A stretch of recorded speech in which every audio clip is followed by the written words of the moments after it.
Ce tableau illustre la bataille entre le roi macédonien Alexandre le Grand et le roi perse Darius, qui s'est déroulée à Issos au IVe siècle avant Jésus-Christ. Cette bataille, racontée par les historiens anciens, fut remportée par l'armée macédonienne et provoqua des milliers de victimes. Une des sources d'inspiration du sujet fut sans doute les chroniques bavaroises, rédigées au début du XVIe siècle par Ravensberg, homme de lettres de la cour de Guillaume de Bavière.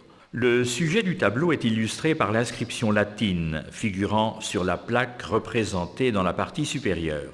Par rapport aux représentations de scènes de bataille de la même époque ou d'époques précédentes, Altdorfer accorde une place de choix aux paysages environnants, tandis que les corps des cavaliers formant l'armée sont à peine visibles.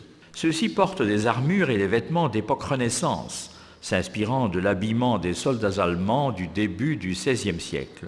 Le paysage qui rappelle la côte méditerranéenne sur laquelle se déroula la bataille est fait de rivières, de mers, de terres et d'îles, destinées sans doute à évoquer l'immensité des conquêtes d'Alexandre le Grand.